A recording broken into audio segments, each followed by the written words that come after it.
Welcome to Mind Body Monday, and thank you all for joining me. Today's topic is how to end mucus, phlegm, and inflammation for good. You're also going to understand the root cause of excessive mucus. You're going to learn about the gut-lung axis, and you're going to apply my 6 steps to eliminate excessive mucus and really other signs of inflammation for good. And then there's the live chat, the live Q&A at the end on our topic. So let's get started. So just today, in preparing for this Mind Body Monday, I love this how it works. I got a frantic call from a long-standing patient of mine who had recently given birth. Her immune system was somewhat under the weather. And she said she woke up this morning with a headache. Her postnasal drip for the last few days had got significantly worse. She was feeling pain over forehead and she wanted to know what to do. So tentatively, I diagnosed over the phone with a sinus infection. And I said, there's a great likelihood that because you've nipped it in the bud and you started some healing strategies already, that there's a likelihood of you being able to avoid antibiotics, which she had been on during her after pregnancy process. So she really wanted to avoid that again. So I'm going to share with you some of the strategies and first aid that I gave her, and we'll wait to see what the outcome will be. Although these strategies have helped many patients, either with acute sinus issue or with an ear condition or with some other inflammatory condition. The first thing to understand about this whole, you know what, let me just hear from you. You are here live in the chat. Go ahead and just let me know, are you suffering from any sort of inflammatory excess mucus condition? It could be a postnasal drip. It could be a chronic low-grade sinus issue. It could be just wheezing, asthma, which is also an inflammation in the alveoli in the lungs and the bronchioles. Do you have any chronic inflammation going on in your body, or have you had success in treating it? Let me know who's here and what you've experienced. If you've had any inflammatory issues, mucus inflammatory issues, just let me know that. Then I'll be able to hear what I'm sharing to you more specifically. So as you're doing that, the first thing to realize is not all mucus is bad. In fact, mucus is a very good thing. But like most things in life, it's really a matter of proportions. Mucus helps to keep sensitive membranes lubricated, like our eyes, our nasal passages, etc. However, and the second part, mucus, actually an important part of healthy mucus, is just to defend the body against viruses, bacteria, protozoa, toxins, yeasts, parasites, etc. And it helps to protect the delicate lining of various organ systems. So not all mucus is bad. However, under normal circumstances, if there has been an inflammation in the body, then the the body produces more mucus in an attempt to rid the body from the offending agents, whatever they happen to be, because it makes it easier for the body to wash that out of the system through the lymphatic circulation. And there are also enzymes and all sorts of phenomenal chemicals within the mucus that destroy the pathogens, the viruses, the bacteria, etc. However, when it goes on for too long, then it goes out of control and the situation becomes rather chronic. So normally it should take us, however long it takes a person to recover from a regular cold or flu, a week, 10 days, in terms of just the excess mucus. If mucus hangs around for a couple of weeks, couple of months, couple of years, then you know something else is going on and you really need to look at the root cause. So let's just take a step back and look at a piece of the immune system, which we'll call the immune system 101. Now, most people don't know that the biggest concentration of immune power is really in the gut, and it's called the gut-associated lymphoid tissue. And this, along with a microbiome, they work in tandem and are so important for regulating the entire immune system of our bodies. Now, people tend to compartmentalize body systems and body organs, like one thing doesn't really relate to the other. In fact, when they learn of a connection, like the gut-brain connection, then it's like, wow, that's interesting. Well, it's actually interesting if there isn't a connection, because we're all body, mind, and soul, whole one integrated system. In fact, this is where functional medicine and integrated medicine thrive, on understanding and taking advantage of these amazing links and connections, which I'm going to share one with you shortly, to really help the patient be at their best. So just to demonstrate the power of this non-compartmentalizing, rather the level of integration that's really going on, is that the lungs also have their own unique microbiome. Now, medicine is always looking for long, convoluted, technical terms for things in the body, processes in the body, systems in the body. Go ahead, type in the chat what you think the lung associated microbiome could be called. I'm just curious. What name would you come up for the microbiome unique to the lungs? Don't overthink it. Okay. So no takers quite yet. Someone's given me a long name. I'm not sure what that stands for, but it's probably representing that. The answer is it's called the lung microbiome. So they didn't overthink this one. Now, what's fascinating about the lung microbiome, it's not as diverse and as large as the gut microbiome, but it's extremely important and extremely informative for gut health, for lung health and gut health, because there's a pathway connecting the lungs to the gut, and that's called the gut-lung axis. And these two microbiomes actually feed off and communicate with one another. In fact, amazing research from Stanford University just during the COVID epidemic demonstrated this connection, because patients who had some sort of history of a gut condition, inflammatory gut condition of some sort, were 5 times more likely to be hospitalized for COVID complications than those patients who had a normal digestive system. So remembering that COVID really is mainly a respiratory issue. However, it does involve other body systems as well.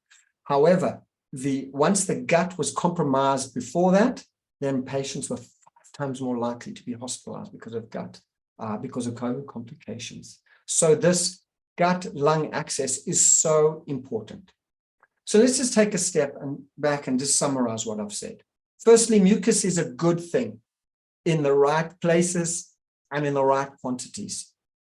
However, when there's an over-secretion, overabundance of the mucus, that is a sign of a chronic inflammatory condition going on, because the body is constantly trying to protect itself from some sort of threat, virus, bacteria, whatever, allergens, whatever it happens to be, and it can't get a grip on itself. Therefore, it's producing all this mucus to protect itself, but it just goes out of control.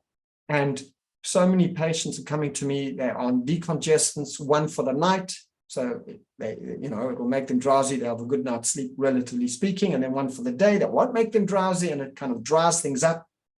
But functional medicine is always looking at the root cause of the issue. And decongestant is just like putting some paint over a leaking wall instead of tracing it back to the leaking pipe on the other side of the room. What we really want to do is always go back to the root cause. I'd like to share with you 6 strategies. Now, just by way of introduction, this is not all or nothing. In fact, everything about Mind Body Monday is not all or nothing. It's really about Every little bit counts. Anything that you can do to ease the burden on your body, to strengthen your immune system, your vitality, your mood, your health, your well-being, it's fantastic. And if you can manage all six, it's great. And if you can only do half of one of them, that's fantastic. And over time, you'll be able to build in healthy routines that work for you and are respectful for your family system or however you're working. But the outcome is to gradually integrate things in a way that's sustainable for the long term to support your overall health and well-being. So I'm going to share with you these 6 strategies, and then I'm going to tie it into some of the strategies I've shared with my patient this morning. In fact, just before Mind Body Monday, I checked in with her to see how she's doing, and she slept most of the afternoon. I gave her quite a hefty dose of various things to do, and we'll see how she'll be doing perhaps tomorrow. But I know with confidence that the patients I've treated with some of these strategies have been helped very, very much, especially if they trust their bodies, they're listening carefully to their body symptoms. And if they have a postnasal drip or extra mucus or extra phlegm or some irritation, they stop, they course correct, and make some changes to allow the natural healing to unfold in their body, to exert that vitality again, and to begin to heal themselves. So let's begin with basics. The first one is really not to overeat wherever possible. Overeating is just a major burden and tax on every organ system of our body. If you just remember, the average person's stomach is the size of their fist. Yes, it's an elastic sac and it expands, but at the end of the day, if you just allow yourself to eat mindfully, fill yourself up to, let's say, 70%, 75% of your max capacity. My father-in-law, of blessed memory, always used to say after his meal, as he sort of patted his stomach, he said, "I've had an elegant sufficiency." So it's about not overeating. It's almost, if you're going to fill your car with gas, you're not going to just put in your tank is 50 liters, let's say, and just let it run all over and spool all over the place. Obviously, you pay more for that, but there's a danger involved. There's a danger involved with overeating. It overtaxes our body. It strains our digestive system. And researchers showed it actually can contribute to a condition called leaky gut syndrome. Leaky gut syndrome is also known as intestinal permeability, where undigested food particles or bacteria or irritants and allergens can pass through directly into the bloodstream and mount an immune reaction from the body, and that will cause inflammation. One of the signs of the body's inflammation is, of course, excess mucus. So that's really, it's much easier to take a pill, even if it's a vitamin C or some of the other pills and supplements I'm going to recommend, or a decongestant if you want, then actually making substantive lifestyle changes, and like slowing down, enjoying your food, chewing your food, just upgrading your way of being in the world. This is really what Mind Body Monday is about, is like downloading a new operating system to how you're functioning, how you're experiencing joy and vitality in your life. These changes take time. They take time to integrate and incorporate in your life. So overeating is an important one because it's just so rampant. But yes, it's free, it's cheap, it saves your food bill, but it's shown to really add tremendous years to your life. And one of the strategies I share with all my patients who are challenged with either digestive issues or inflammatory conditions is to start with a gentle overnight fast. What I mean by that is just 12-hour gut reset. So if you finish dinner at 7 p.m. or 8 p.m. or whatever it happens to be, then don't eat. You can drink herbal teas, etc., perhaps coffee in the morning. That give your body a good 12 hours minimum just to, reboot Sometimes when the computer freezes, you just, reset that button and everything gets sorted. So that's what an overnight fast does. And then in previous Mind Body Mondays, I've taken a deeper dive in the whole topic of the benefits of intermittent fasting and how to get it right and how to avoid all the mistakes. But if you just start with an overnight fast, obviously if you're on medications and managing your sugar levels, etc., it's always best, like with all these suggestions, to find a healthcare practitioner who can guide you based on your unique biochemical individuality, your unique needs, etc. So let's look at number 2. Number 2 is also not found in a pill, and that's eat more raw, live, living foods. So if you look at your plate, at least 70%, 75% of your plate should be plant-based foods. And a good portion of that should be in general. Now, this is in general, raw living foods. These are richer in enzymes, which help digestion and help eliminate mucus. They're also high in what's called phytonutrients. These are very active nutrients found within fresh plant vegetables, sources, which help to engage and get the immune system going. And there's a combination. If you want warm food, then you can likely steam, cook, bake, etc., your vegetables. But at least having a plant-based diet in general is a good way to start, because it also alkalizes the body, and mucus is mainly formed in a more acid terrain in the body. And by changing your alkaline balance, you will also be able to begin to heal your body. So some of the foods that I recommend adding to your diet, taste permitting and digestion permitting, and I'll go into this much more in my Heal Your Gut program, but these foods are fantastic for turning down inflammation, turning off mucus production, and supporting the gut. And first is ginger, and there are many ways to include that in your diet. You can just chop up a few pieces, boil it up in some water, or you can take ginger powder and make a ginger tea, or just add it to your foods. Then there's pineapple. Pineapple is rich in an enzyme called bromelain, which is a protease enzyme. I'm going to get to that shortly, but it also helps digestion. There's a whole group of vegetables that are very high in sulfur, and sulfur is fantastic for detoxifying the liver and detoxifying and cleansing the blood, and all that works to help eliminate mucus from your body. And these are cauliflower, broccoli, green onions, radishes, and of course garlic, for those who can tolerate it. These are fantastic healing foods. And then all the greens like kale or bok choy or celery greens. The greens are fantastic for healing the body and helping the body get rid of mucus.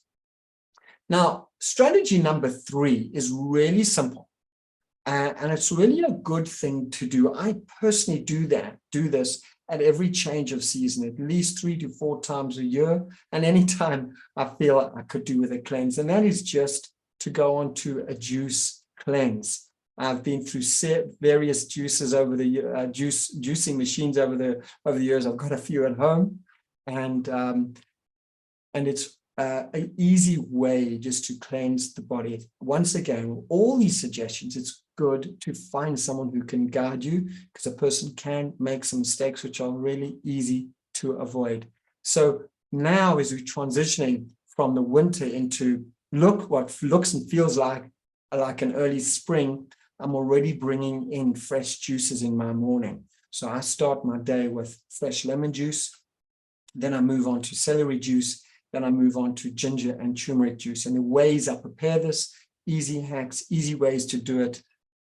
But again, like all the suggestions I'm sharing, it's not all or nothing. I've been in this field for over 30 years as a professional, and before that as an amateur, learning and experimenting with myself and people who were willing to listen. So what I've integrated was certainly not an overnight process. So you can certainly, if you have a juicer, then you can perhaps explore this as an option.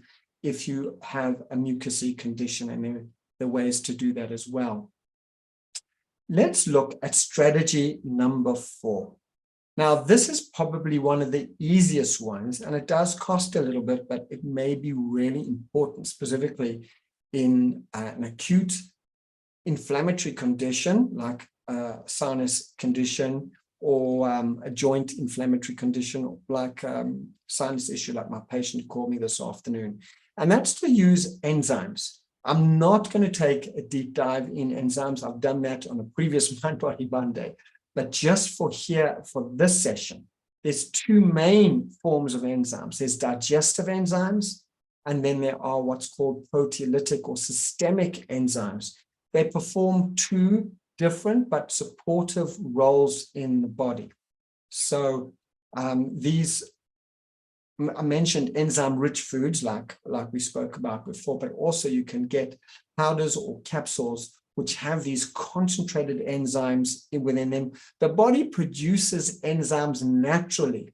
The stomach produces them to help us digest our food. However, if a person is dealing with a chronic inflammatory condition, then clearly something is not working. And having a supplement of natural enzymes will definitely make a major difference to the body. Some of the enzymes that I use with my patients are called bromelain or papain. This is from a pineapple or from a papaya. These tropical fruits are very, very rich in enzymes that help digestion. And then the proteases, which are systemic enzymes, which help to break down products of inflammation, break down proteins in the body that the body wasn't managing, are proteases like serrapeptase or nattokinase. There's a whole array of very specialized different enzymes, each targeting different proteins within the body. And that's a good thing to start off with while you incorporating some of these other changes in your diet. Let's look at probiotics. Because I spent so much time on explaining this gut-lung axis and understanding now that the gut microbiome needs help if there's chronic inflammation, also to help heal the permeability, the leaky gut syndrome, and also the lung microbiome also needs support. And both of these microbiomes need different kinds of probiotics. So a good place to start is just to make some cultured vegetables. I'm right now, as we speak, culturing 5 kilograms of sauerkraut with fresh ginger root. And that goes on once or twice a day in everything I'm having through my diet. And one of my kids absolutely loves it, and the others are slowly getting used to it. But sauerkraut is one, kefir, kimchi, any fermented vegetables are a great way to start. And some of my patients literally don't have any time, and that's fine. So then you just buy yourself a probiotic, and you can see in my previous Gut Mind Body Monday session on a deeper dive in probiotics. So that's the 5th strategy to look at to reduce inflammation in your body, because it supports the central aspect of the immune system, both in the gut and in the lungs and the rest of the body. Okay, so let's look at the last one, and then I'm going to take some questions. So item number 6 is really more of the challenge, and that's why I've left it for last. And this is really to reduce wherever possible, preferably stop any inflammatory foods. Now, everyone's different, and different foods trigger different people, and this is part of learning and listening to your body and respecting how your body reacts to different foods, paying attention. However, there's a general list, and in my clinic, I have special equipment that tests patients to see exactly what is triggering them, what is at the root issue, and we treat that. But in general, there are foods that tend to inflame in sensitive individuals, and these consist of gluten-containing foods, like anything with wheat, barley, oats, if it's gluten-containing, rye, and spelt. And there are 2 kinds of glutens. Proteins within gluten, there's gliadin, many kinds of those, and glutenines, and each of these affect different body tissues in different ways. So if a person has a chronic inflammation, then that's a good thing to experiment just for a short while, just to cut back or cut out, preferably gluten-containing foods. And the second big group is dairy products. Now, this is hard. These two are hard because most people's entire life is based on gluten and dairy. And that's probably why they have a chronic issue. But again, it's about cutting back as well. And the more chronic a person is, the more mucus or inflammation they have, the more committed or resolved they may need to do this food experiment, just to get a sense of how will eating clean help them. And it's not about going hungry. There's so many wonderful, wonderful foods that will heal your body, strengthen your body, that don't take any more time to prepare, and are really easily available in most places, that are gluten-free and dairy-free. And just as a note, not all gluten-free foods should be eaten. A lot of the gluten-free foods could be worse for lots of reasons, not for now. I did discuss gluten also in a previous session. So the third item really is sugar and all its variants, artificial sweeteners, alcohol, corn, peanuts. The list is quite long, but these are the basic 7 or 8 items that the more chronic a person is, the more a person should consider reducing, eliminating these items. And I tell my patients, even though it's not all or nothing, if they've really tried everything and they're not getting any results, then that's an invitation to go a little bit deeper and to do a detox. And I guide patients through how to do it in a safe way, in a way that works for them, for their lifestyle as well. And it's important to realize, by way of analogy, let's say a person comes into a doctor hobbling on one foot because of a terrible pain in their foot, and the doctor, looks at their foot and sees that he's got 3 tacks, drawing pins in the bottom of his ankle, of his foot, sole of his foot. And the doctor says, you know what, I know this is a bit difficult for you. We're just going to take 2 of them out for now. The doctor actually hasn't really helped that patient at all. So it's almost like staying off 2 of the 3 foods that you should be staying off. That 1 tack will continue to bother the person and cause inflammation and infection, whatever the case. You really need to take out all 3 tacks, heal the area up, put some salve on there and get that person sorted. And that's the similar approach. If there are foods that are bothering you, then you really need to, in the right way, in the right time, do a gentle detox with some of the strategies I mentioned to support your healing. So let me just get back to my patient and then we'll wrap up. So she called me this morning. I mentioned to you that she's a long-standing patient. So there's a lot of introductions and understandings of holistic, integrated, and functional medicine she understands. So I didn't have to do a lot of explaining because she lives this pathway. But I upped her vitamin C significantly. There's a specific protocol to do that doesn't bother the stomach. And that is a very potent anti-inflammatory. I gave her protease enzymes, specific enzymes that target mucous membranes, and then probiotics. And she was already herself, I think 2 or 3 days ago, had gone off dairy and gone off gluten. So she was already ahead of the game. Her body still needed more help. So, and then I work extensively with other natural remedies, which I gave her.